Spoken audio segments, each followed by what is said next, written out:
Vous avez sans doute déjà entendu ce genre d'affirmation. Chacun est comme il est.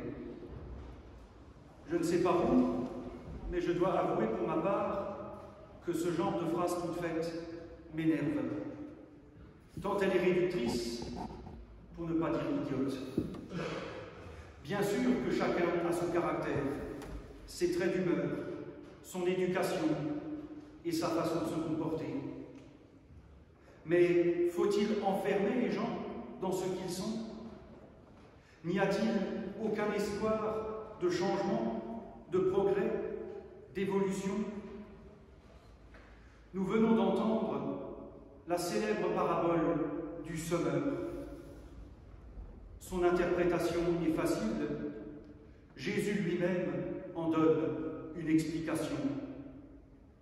Bien sûr, un certain discours, quelque peu moralisateur, nous invite, ou nous inviterait, à être bonne terre, fertile et mouton docile au passage, mais là pourtant n'est pas l'intention du Christ. Il se fait plutôt fin connaisseur de la psychologie humaine. La semence, nous dit-il, c'est la parole de Dieu. Un homme de l'art dirait de Dieu qu'il est un semeur bien maladroit. Il sème beaucoup trop, n'importe comment et n'importe où. Une façon de dire cependant que Dieu prend le risque de semer, même là où la semence ne prendra pas. Fin connaisseur de la psychologie humaine, Jésus sous-entend qu'il n'y a pas de terrain assigné à chacun. Chacun est comme il est, dit-on, mais il n'y a pas de fatalisme. Les terrains ne sont pas distribués à la loterie de la vie. Nous pouvons tour à tour être chemin piétiné, terre aride, terre pierreuse ou bonne terre. La vie est ainsi faite.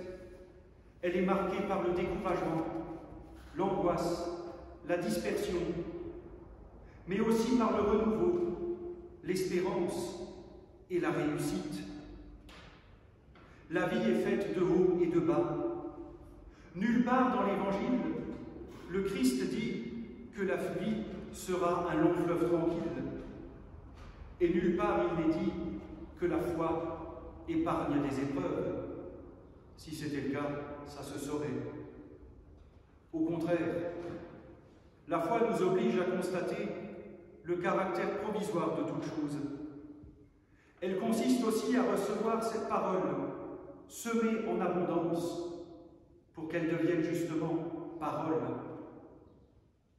Dans ces moments d'abattement, Martin Luther avait l'habitude de méditer cette phrase « Je suis baptisé ». Il se souvenait qu'un jour, une parole a été posée sur lui. Dans les jours de sécheresse, dans les jours où il étouffait, cette parole lui permettait de redevenir bonne terre, parce qu'il se savait dans la main d'un autre. Méditer son baptême lui permettait de faire face. Je crois qu'il est d'accord. Chacun est comme il est, mais personne n'est condamné à rester enfermé dans ce qu'il est. Nous sommes tous appelés à progresser. Personne ne peut être réduit à quelques traits de caractère, et ces derniers ne justifient pas non plus la paresse existentielle et spirituelle.